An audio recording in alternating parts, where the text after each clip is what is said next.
In the previous lecture, we discussed about domestic sewage and BOD. Now we will discuss the second cause of water pollution, that is the industrial waste. Now, industrial waste, it includes poisonous materials like acids, alkalis, chromium, cyanides, chlorine, lead, zinc, mercury.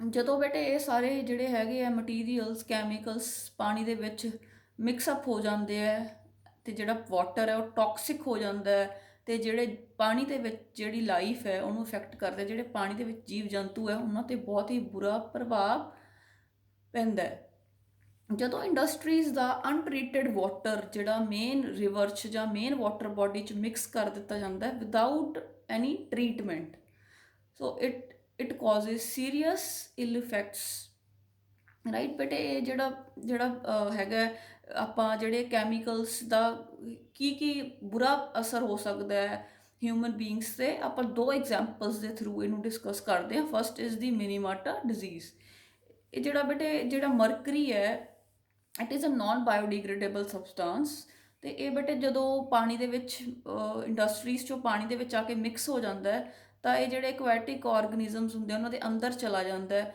ਤੇ ਭੋਜਨ ਲੜੀ ਦਾ part ਬਣ ਜਾਂਦਾ it entrance into the food chain ਜਿਹੜੀਆਂ fishes ਹੁੰਦੀਆਂ ਉਹ ਜਦੋਂ ਇਹ ਮਰਕਰੀ ਵਾਲੇ ਜਿਹੜਾ ਪਾਣੀ ਹੈ ਉਹ ਪੀਂਦੀਆਂ ਤਾਂ ਉਹਨਾਂ ਜਿਹੜਾ ਹੈਗਾ ਉਹਨਾਂ ਦੇ ਅੰਦਰ ਮਰਕਰੀ ਦੀ ਜਿਹੜੀ ਮਾਤਰਾ ਹੈ ਉਹ ਵੱਧ ਜਾਂਦੀ ਹੈ ਤੇ ਜਦੋਂ ਉਹ ਲੋਕ ਜਿਹੜੇ ਹੈਗੇ ਆ ਉਹ ਇਸ ਮੱਛੀ ਦਾ ਸੇਵਨ ਕਰਦੇ ਆ ਮੱਛੀ ਨੂੰ ਖਾਂਦੇ ਆ ਤਾਂ ਉਹਨਾਂ ਦੇ ਅੰਦਰ ਪੈਰਾਲਾਈਸਿਸ ਮਤਲਬ ਅਧਰੰਗ ਟਾਈਪ ਜਿਹੜਾ ਹੈਗਾ ਪ੍ਰੋਬਲਮਸ ਕ੍ਰੀਏਟ ਹੋ ਜਾਂਦੀਆਂ ਉਹਨਾਂ ਦੀਆਂ ਜਿਹੜੀਆਂ ਲੱਤਾਂ ਬਾਹਾਂ ਉਹਨਾਂ 'ਚ ਨੰਬਨੈਸ ਆ ਜਾਂਦੀ ਹੈ ਸੁੰਨ ਹੋ ਜਾਂਦੀਆਂ ਲਿਪਸ ਸੁੰਨ ਹੋ ਜਾਂਦੇ ਆ ਚੰਗੀ ਤਰ੍ਹਾਂ ਬੋਲ ਨਹੀਂ ਸਕਦੇ ਉਹ ਸੁਣਦਾ ਨਹੀਂ and vision impairment in speech hearing and vision ਬੇਟੇ ਇਹ ਜਿਹੜੀ ਟ੍ਰੈਜੇਡੀ ਹੈ it took place in Japan ਕਾਫੀ ਸਾਰੇ ਲੋਕ ਸੀ ਜਿਹੜੇ ਦੇ ਗॉट ਪੈਰਾਲਾਈਜ਼ਡ ਸੈਕਿੰਡ ਜਿਹੜਾ ਕੈਮੀਕਲ ਹੈ ਦੈਟ ਇਜ਼ ਆਰਸੈਨਿਕ ਦੇ ਬੇਟੇ ਜੇ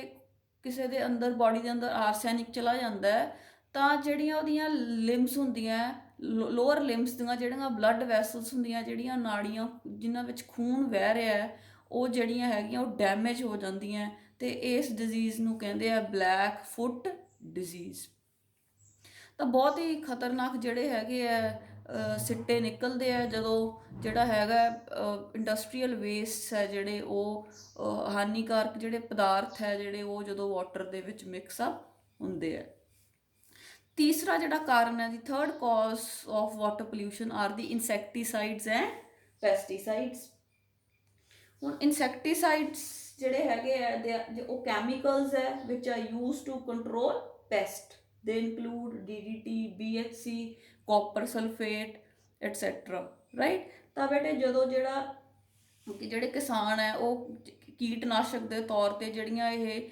ਕੈਮੀਕਲਸ ਨੂੰ ਵਰਤਦੇ ਆ ਤਾਂ ਜਦੋਂ ਜਿਹੜਾ ਹੈਗਾ ਬਾਰਿਸ਼ ਹੁੰਦੀ ਹੈ ਜਾਂ ਜਦੋਂ ਇਰੀਗੇਟ ਕਰਦੇ ਆ ਸਰਫੇਸ ਰਨ ਆਫ ਦੇ ਥਰੂ ਜਿਹੜੇ ਇਹ ਕੈਮੀਕਲਸ ਹੈ ਖੇਤਾਂ ਚੋਂ ਜਿਹੜੇ ਹੈਗੇ ਖੇਤਾਂ ਵਿੱਚੋਂ ਇਹ ਜਿਹੜੇ ਵਾਟਰ ਬਾਡੀਜ਼ ਦੇ ਵਿੱਚ ਪਹੁੰਚ ਜਾਂਦੇ ਆ ਤੇ ਜਦੋਂ ਇਹ ਵਾਟਰ ਬਾਡੀ 'ਚ ਪਹੁੰਚ ਜਾਂਦੇ ਆ they have a very bad effect on the aquatic life ਕਿਉਂਕਿ ਜਿਹੜੇ ਹੈਗੇ ਆ ਇਨਸੈਕਟੀਸਾਈਡਸ ਹੋ ਗਏ ਪੈਸਟੀਸਾਈਡਸ ਹੋ ਗਏ ਦੇ ਆਰ ਵੈਰੀ ਸਲੋ ਇਨ ਡੀਗ੍ਰੇਡੇਸ਼ਨ ਗਲਦੇ ਨਹੀਂ ਡੀਗ੍ਰੇਡ ਨਹੀਂ ਹੁੰਦੇ ਇਹਨਾਂ ਨੂੰ ਆਰਗੇਨਿਜ਼ਮਸ ਡਾਈਜੈਸਟ ਨਹੀਂ ਕਰ ਸਕਦੇ ਬੀਇੰਗ ਆਰਟੀਫਿਸ਼ੀਅਲ ਇਨ ਨੇਚਰ ਤਾਂ ਫਿਰ ਇਹ ਕੀ ਹੁੰਦਾ ਜਿਹੜਾ ਵੀ ਆਰਗੇਨਿਜ਼ਮ ਇਹਨਾਂ ਤੇ ਫੀਡ ਕਰਦਾ ਜਾਂ ਇਹਨਾਂ ਨੂੰ ਖਾਂਦਾ ਤਾਂ ਉਹਦੀ ਬਾਡੀ ਦੇ ਵਿੱਚ ਉਹਦੀ ਫੈਟ ਤੇ ਜਿਹੜੇ ਉਹਦੇ ਆਇਲਸ ਹੁੰਦੇ ਉਹਦੇ ਵਿੱਚ ਅਕੈਮੂਲੇਟ ਹੋ ਜਾਂਦੇ ਆ ਜੁੜ ਜਾਂਦੇ ਆ ਜਿਹੜੇ ਇਨਸੈਕਟੀਸਾਈਡਸ ਐਂਡ ਪੈਸਟੀਸਾਈਡਸ ਹੁੰਦੇ ਆ ਤਾਂ ਜਦੋਂ ਬੇਟੇ ਜਿਹੜਾ ਇਹ ਹੈਗਾ ਕਿ ਇਨਸੈਕਟੀਸਾਈਡਸ ਐਂਡ ਪੈਸਟੀਸਾਈਡਸ ਭੋਜਨ ਲੜੀ 'ਚ ਐਂਟਰ ਕਰ ਜਾਂਦੇ ਆ ਠੀਕ ਹੈ ਇਹਨੂੰ ਐਕਸਪਲੇਨ ਕਰਨ ਲਈ we have a phenomena which is called as biomagnification or bio concentration bio means living things magnify ਦਾ ਮਤਲਬ ਹੁੰਦਾ ਕਿਸੇ ਚੀਜ਼ ਨੂੰ ਵਧਾਉਣਾ ਇਨਕਰੀਜ਼ ਕਰਨਾ ਜਿਵੇਂ ਆਪਾਂ ਦੇਖਦੇ ਹਾਂ ਮਾਈਕਰੋਸਕੋਪ ਆਪਾਂ ਮਾਈਕਰੋਸਕੋਪ ਕੀ ਕਰਦਾ ਹੈ, ਇਟ ਮੈਗਨੀਫਾਈਜ਼ ਜਿਹੜੀਆਂ ਵੀ ਆਪਾਂ ਸੂਖਮ ਜੀਵ ਦੇਖਣੇ ਹੁੰਦੇ ਉਹਨਾਂ ਨੂੰ ਉਹਨਾਂ ਦਾ ਸਾਈਜ਼ ਆਕਾਰ ਵਧਾ ਦਿੰਦਾ, so that is called as magnify. ਤਾਂ ਇਹਦਾ ਮਤਲਬ ਹੈ ਕਿ ਲਿਵਿੰਗ ਆਰਗੇਨਿਜ਼ਮਸ ਦੇ ਅੰਦਰ ਜਿਹੜੇ ਕੈਮੀਕਲਸ ਹੈ ਉਹਨਾਂ ਦੀ ਕੰਸਨਟ੍ਰੇਸ਼ਨ ਦਾ ਇਨਕਰੀਜ਼ ਹੋ ਜਾਣਾ, we call it as bio magnification or bio concentration. So ਇਹਦੇ ਬੇਟੇ ਕੀ ਹੁੰਦਾ, ਵਾਟ ਹੈਪਨਸ ਇਜ਼, ਜਿਵੇਂ ਆਪਾਂ ਪਹਿਲਾਂ ਮੈਂ ਤੁਹਾਨੂੰ ਦੱਸ ਰਹੀ ਹਾਂ ਕਿ ਜਿਹੜੀਆਂ ਇਹ ਪੈਸਟੀਸਾਈਡਸ ਹੈ, ਜਦੋਂ ਇਹ ਜਿਹੜਾ ਹੈਗਾ when they reach these chemicals, when they reach the water, they are absorbed by the aquatic microorganisms। ਜਿਹੜੇ ਪਾਣੀ ਦੇ ਵਿੱਚ ਮਾਈਕਰੋ ਆਰਗੇਨਿਜ਼ਮਸ ਰਹਿ ਰਹੇ ਹੁੰਦੇ ਆ ਉਹਨਾਂ ਦੀ ਬੋਡੀ ਦੇ ਅੰਦਰ ਅਬਜ਼ੌਰਬ ਹੋ ਜਾਂਦਾ ਹੈ। ਅਬਜ਼ੌਰਬ ਹੋਣ ਤੋਂ ਬਾਅਦ ਇਹ ਕਦੇ ਵੀ ਡੀਗ੍ਰੇਡ ਨਹੀਂ ਹੁੰਦਾ, ਅਕਿਊਮੂਲੇਟ ਹੋਣਾ ਸਟਾਰਟ ਹੋ ਜਾਂਦਾ ਹੈ ਬੋਡੀ ਦੇ ਅੰਦਰ। ਜਿਹੜੀ ਆਪਣੀ ਫੈਟ ਹੁੰਦੀ ਹੈ ਤੇ ਆਪਣੀ ਬੋਡੀ ਦੇ ਅੰਦਰ ਜਿਹੜੇ ਆਇਲਸ ਹੁੰਦੇ ਉਹਨਾਂ ਦੇ ਅੰਦਰ ਅਕਿਊਮੂਲੇਟ ਹੋ ਜਾਂਦਾ ਹੈ, ਇਕੱਠਾ ਹੋਣਾ ਸ਼ੁਰੂ ਹੋ ਜਾਂਦਾ। ਤਾਂ ਬੇਟੇ ਜਦ ਸਭ ਤੋਂ ਪਹਿਲਾਂ ਕੀ ਹੁੰਦਾ, ਜਿਹੜੇ ਛੋਟੇ ਛੋਟੇ ਜਿਹੜੇ ਜੀਵ ਹੈ ਪਾਣੀ ਦੇ ਅੰਦਰ ਜਿਹੜੇ ਰਹਿ ਰਹੇ ਆ ਉਹਨਾਂ ਦੀ ਬੋਡੀ ਦੇ ਅੰਦਰ ਇਹ ਕੈਮੀਕਲ ਚਲਾ ਜਾਂਦਾ ਹੈ। ਹੁਣ ਇਹ ਜਿਹੜੇ ਮਾਈਕਰੋ ਆਰਗੇਨਿਜ਼ਮਸ ਹੈ ਇਹਨਾਂ ਨੂੰ ਕੌਣ ਖਾਂਦਾ ਹੈ, ਫਿਸ਼। ਠੀਕ ਹੈ, now the fish which is feeding on these micro organisms concentrate these pesticides in their tissue. ਮਤਲਬ ਉਹ ਮੱਛੀਆਂ ਦੇ ਅੰਦਰ ਇਹ ਜਿਹੜੇ ਹੈਗੇ ਹੈ, ਜਦੋਂ ਮੱਛੀ ਨੇ ਮਾਈਕਰੋ ਆਰਗੇਨਿਜ਼ਮ ਖਾਧੇ ਜਿਨ੍ਹਾਂ ਦੇ ਅੰਦਰ DDT ਸੀਗੀ ਜਾਂ ਕੋਈ ਵੀ ਇਸ ਤਰ੍ਹਾਂ ਦਾ ਕੈਮੀਕਲ ਸੀ, ਤਾਂ ਉਸ ਮੱਛੀ ਦੇ ਬੋਡੀ ਦੇ ਅੰਦਰ ਫੈਟ ਦੇ ਅੰਦਰ ਉਹਦੇ ਟਿਸ਼ੂਜ਼ ਦੇ ਅੰਦਰ ਜਿਹੜਾ DDT ਸੀ ਇਹ ਜਮ੍ਹਾਂ ਹੋ ਗਈ। ਉਸ ਤੋਂ ਬਾਅਦ ਆਪਾਂ ਜਿਵੇਂ ਭੋਜਨ ਲੜੀ 'ਚ ਦੇਖਦੇ ਹਾਂ ਵੀ ਮੱਛੀ ਨੂੰ ਜਿਹੜਾ ਹੈਗਾ ਬਰਡਸ ਖਾਂਦੇ ਆ। Now the birds eating these fishes they get even larger doses of DDT। ਠੀਕ ਹੈ, ਇੱਕ ਬਰਡ ਨੇ ਕਾਫੀ ਸਾਰੀਆਂ ਮੱਛੀਆਂ ਖਾਧੀਆਂ ਤਾਂ ਹਰ ਇੱਕ ਮੱਛੀ ਦੇ ਅੰਦਰ ਜਿੰਨੀ DDT ਦੀ ਮਾਤਰਾ ਸੀ ਉਹ ਸਾਰੀ ਇੱਕ ਬਰਡ ਦੇ ਅੰਦਰ ਚਲੀ ਗਈ, ਉਹਦੇ ਟਿਸ਼ੂਜ਼ ਦੇ ਵਿੱਚ, ਉਹ ਬਰਡ ਦੇ ਟਿਸ਼ੂਜ਼ ਦੇ ਵਿੱਚ ਸਟੋਰ ਹੋ ਗਈ, ਰਾਈਟ। ਫਿਰ ਬੇਟੇ ਉਹ ਕਈ ਵਾਰ ਜਿਹੜੇ ਹੈਗੇ ਆ ਹਿਊਮਨ ਬੀਇੰਗਸ ਹੈ ਜਿਹੜੇ ਉਹ ਵੀ ਜਿਹੜੇ ਹੈਗੇ ਆ ਫਿਸ਼ਿਸ ਵਗੈਰਾ ਖਾਂਦੇ ਆ, ਤਾਂ ਉਹ ਜਿਹੜੀ DDT ਹੈ ਉਹ ਹਿਊਮਨ ਬੀਇੰਗਸ ਦੇ ਅੰਦਰ ਵੀ ਚਲੀ ਜਾਂਦੀ ਹੈ। ਰੀਸੈਂਟ ਸਟੱਡੀ ਤੋਂ ਇਹ ਪਤਾ ਲੱਗਿਆ ਕਿ ਜਿਹੜੇ ਇੰਡੀਅਨਸ ਹੈ they have the highest concentration of DDT in their tissues. India ਦੇ ਵਿੱਚ ਕੈਮੀਕਲਸ ਦੀ ਜਿਹੜੀ ਵਰਤੋਂ ਹੈ ਬਹੁਤ ਜ਼ਿਆਦਾ ਕੀਤੀ ਜਾਂਦੀ ਹੈ, ਸੋ ਇੰਡੀਅਨਸ ਦੇ ਜਿਹੜੇ ਟਿਸ਼ੂਜ਼ ਹੈ ਉਹਨਾਂ ਦੇ ਅੰਦਰ DDT ਦੀ ਮਾਤਰਾ ਕਾਫੀ ਜ਼ਿਆਦਾ ਪਾਈ ਜਾਂਦੀ ਹੈ, ਰਾਈਟ। ਤਾਂ ਆਪਾਂ ਗੱਲ ਕਰ ਰਹੇ ਸੀ ਕਿ ਜਿਹੜੇ ਬਰਡਸ ਹੈ ਉਹ ਜਦੋਂ ਫਿਸ਼ਿਸ ਖਾਂਦੇ ਹੈ ਤਾਂ DDT ਹੈ ਜਿਹੜੀ ਜਾਂ ਜਿਹੜੇ ਵੀ ਇਨਸੈਕਟੀਸਾਈਡਸ ਪੈਸਟੀਸਾਈਡਸ ਹੈ ਇਹ ਉਹ ਜਿਹੜੇ ਹੈਗੇ ਆ ਬਰਡਸ ਦੇ ਬੋਡੀ ਦੇ ਅੰਦਰ ਜਮ੍ਹਾਂ ਹੋ ਜਾਂਦੇ ਆ, ਅਕਿਊਮੂਲੇਟ ਹੋ ਜਾਂਦੇ। ਤਾਂ ਵਾਟ ਹੈਪਨਸ, ਕੀ ਇਫੈਕਟ ਪੈਂਦਾ ਇਸ ਚੀਜ਼ ਦਾ। DDT affects the calcium metabolism in the birds, which results in the thinning of eggshells and the eggs break before hatching। ਠੀਕ ਹੈ, DDT ਜਿਹੜੀ ਹੈਗੀ ਹੈ ਅੰਦਰ ਜਾ ਕੇ ਕੈਲਸ਼ੀਅਮ ਦਾ ਬਣਨਾ ਘਟਾ ਦਿੰਦੀ ਹੈ ਬੋਡੀ ਦੇ ਅੰਦਰ, ਬਰਡ ਦੀ ਬੋਡੀ ਦੇ ਅੰਦਰ। ਤਾਂ ਜਿਹੜਾ ਆਪਾਂ ਦੇਖਦੇ ਜਿਹੜਾ ਬਾਹਰਲਾ ਸ਼ੈੱਲ ਹੁੰਦਾ ਐਗ ਦਾ ਉਹ ਕੈਲਸ਼ੀਅਮ ਦਾ ਬਣਿਆ ਹੁੰਦਾ, ਤਾਂ ਉਹ ਅੱਛੀ ਤਰ੍ਹਾਂ ਨਾਲ ਜਿਹੜਾ ਹੈਗਾ ਉਹ ਹਾਰਡ ਨਹੀਂ ਹੁੰਦਾ, ਤਾਂ ਉਹ ਪਤਲਾ ਰਹਿ ਜਾਂਦਾ ਹੈ। ਅਤੇ ਜਿਹੜਾ ਵੀ ਹੈਚਿੰਗ ਤੋਂ ਪਹਿਲਾਂ ਹੀ ਜਿਹੜਾ ਹੈਗਾ ਉਹ ਅੰਡਾ ਟੁੱਟ ਜਾਂਦਾ ਹੈ, ਜਿਹਦੇ ਕਾਰਨ ਜਿਹੜੀ ਬਰਡਸ ਦੀ ਪੋਪੂਲੇਸ਼ਨ ਹੈ ਉਹ ਡਿਕਲਾਈਨ ਹੋ ਗਈ, ਉਹ ਘੱਟ ਚੁੱਕੀ ਆ। ਜਦ ਅੱਜ ਕੱਲ੍ਹ ਆਪਾਂ ਦੇਖਦੇ ਹਾਂ ਘੱਟ ਬਰਡਸ ਹੈ ਜਿਵੇਂ, ਤਾਂ ਉਹਦਾ ਕੀ ਕਾਰਨ ਹੈ ਕਿ ਜਿਹੜੀ ਆ DDT ਹੈ ਅਤੇ ਹੋਰ ਕੈਮੀਕਲਸ ਹੈ ਇਹਨਾਂ ਨੇ ਕੈਲਸ਼ੀਅਮ ਮੈਟਾਬੋਲਿਜ਼ਮ ਅਫੈਕਟ ਕਰਤੀ ਇਨ ਦੀ ਬਰਡਸ। ਠੀਕ ਹੈ, I hope you will be able to define magnification now. So you will say increase in the concentration of toxicants at successive trophic levels in an aquatic food chain, example DDT, BHC, right। कि किसी भी toxic substance ਦੀ ਮਾਤਰਾ ਵੱਧ ਜਾਣੀ in the food chain is called as bioconcentration or biomagnification। So this was all about the insecticides and pesticides. They cause biomagnification and it affects the bird population. So the fourth one which we have to discuss are the detergents and fertilizers.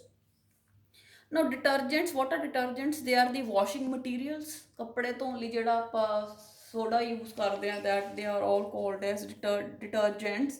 And fertilizers are added by the farmers to increase the crop yield. And these fertilizers, they are rich in nitrates and phosphates. Right, so ਜਿਹੜੀਆਂ ਇਹ fertilisers ਆਪਾਂ add ਕਰਦੇ ਆ, farmers add ਕਰਦੇ ਆ, ਇਹ ਜਦੋਂ ਆਪਾਂ ਪਾਣੀ ਲਗਾਉਣੇ ਆ ਜਾਂ ਬਾਰਿਸ਼ ਹੋ ਜਾਂਦੀ ਹੈ ਤਾਂ ਉਹਦੇ ਨਾਲ ਇਹ ਜਿਹੜੀਆਂ ਫਰਟੀਲਾਈਜ਼ਰਸ ਹੈ ਇਹ ਵੀ ਜਿਹੜੀਆਂ ਹੈਗੀਆਂ ਰਿਵਰਸ ਜਾਂ ਪੌਂਡਸ ਦੇ ਵਿੱਚ ਪਹੁੰਚ ਜਾਂਦੀਆਂ, ਵੇਅਰ ਦੇ ਕੌਜ਼ ਸੀਰੀਅਸ ਇਫੈਕਟਸ। ਠੀਕ ਹੈ, ਤਾਂ ਆਪਾਂ ਉਹ ਡਿਸਕਸ ਕਰਨਾ ਹੈ ਅੱਜ ਕਿ ਡਿਟਰਜੈਂਟਸ ਤੇ ਜਿਹੜੇ ਫਰਟੀਲਾਈਜ਼ਰਸ ਹੈ ਜਦੋਂ ਵਾਟਰ ਬੋਡੀਜ਼ ਦੇ ਵਿੱਚ ਪਹੁੰਚ ਜਾਂਦੇ ਹੈ ਤਾਂ ਇਹਨਾਂ ਦਾ ਕੀ ਇਫੈਕਟ ਪੈਂਦਾ। The first one is eutrophication. Eutrophication. Now, what is eutrophication? मतलब कोई भी वाटर बॉडी ਜਿਹਦੇ ਵਿੱਚ ਪਾਣੀ ਖੜਾ ਹੈ, ਠੀਕ ਹੈ, ਉਹਦੇ ਵਿੱਚ ਜਿਹੜੇ ਹੈਗੇ ਆ ਇਹ ਡਿਟਰਜੈਂਟਸ ਐਂਡ ਫਰਟੀਲਾਈਜ਼ਰਸ ਪਹੁੰਚ ਜਾਂਦੇ ਆ, ਤਾਂ ਇਹ ਉੱਥੇ ਜਾ ਕੇ ਇਹਨਾਂ ਦਾ ਕੀ ਪ੍ਰਭਾਵ ਹੁੰਦਾ ਹੈ, ਕੀ ਅਸਰ ਹੁੰਦਾ ਹੈ। ਅ ਸਟੈਗਨੈਂਟ ਵਾਟਰ ਬੋਡੀ ਪੌਂਡ, ਛੱਪੜ ਜਿਵੇਂ ਆਪਣਾ ਹੋ ਸਕਦਾ ਹੈ, ਲੇਕ ਹੋ ਸਕਦੀ ਹੈ, ਜਦੋਂ ਉਹਦੇ ਵਿੱਚ ਬੇਟੇ ਨਾਈਟ੍ਰੇਟਸ, ਫਾਸਫੇਟਸ ਕੀ ਹੁੰਦੇ ਆ, ਨਿਊਟਰੀਐਂਟਸ ਆਪਾਂ ਫਸਲਾਂ ਨੂੰ ਕਿਉਂ ਦਿੰਦੇ ਆ ਇਨ ਦੀ ਫਾਰਮ ਆਫ ਨਿਊਟਰੀਐਂਟਸ ਕਿ ਪੈਦਾਵਾਰ ਜ਼ਿਆਦਾ ਹੋਵੇ, ਯੀਲਡ ਜ਼ਿਆਦਾ ਹੋਵੇ। ਤਾਂ ਜਦੋਂ ਹੀ ਇਹ ਜਿਹੜੇ ਨਾਈਟ੍ਰੇਟਸ ਤੇ ਫਾਸਫੇਟਸ ਹੈ ਕਿਸੇ ਵੀ ਛੱਪੜ 'ਚ ਜਾਂ ਲੇਕ 'ਚ ਪੌਂਡ 'ਚ ਪਹੁੰਚਦੇ ਹੈ ਤਾਂ ਉੱਥੇ ਬੇਟੇ ਜਿਹੜੇ ਪਲਾਂਟ ਵਾਟਰ ਬੋਡੀ ਦੇ ਵਿੱਚ ਜਿਹੜੇ ਪਲਾਂਟਸ ਹੈ ਉਹਨਾਂ ਨੂੰ ਜਦੋਂ ਖੁਰਾਕ ਮਿਲ ਜਾਂਦੀ ਹੈ, ਉਹਨਾਂ ਨੂੰ ਜਦੋਂ ਨਿਊਟਰੀਐਂਟਸ ਮਿਲ ਜਾਂਦੇ ਆ ਤਾਂ ਉਹ ਗਰੋ ਕਰ ਜਾਂਦੇ ਆ। ਉਹ ਇੰਨਾ ਜ਼ਿਆਦਾ ਗਰੋ ਕਰ ਜਾਂਦੇ ਆ ਕਿ ਪੂਰੀ ਵਾਟਰ ਬੋਡੀ ਦੇ ਉੱਤੇ ਇੱਕ ਮੈਟ ਬਣ ਜਾਂਦਾ ਹੈ, ਵਿਛ ਜਾਂਦੇ ਆ, ਪੂਰੀ ਸੰਘਣੀ ਗਰੋਥ ਹੋ ਜਾਂਦੀ ਹੈ ਔਨ ਦੀ ਵਾਟਰ ਬੋਡੀ।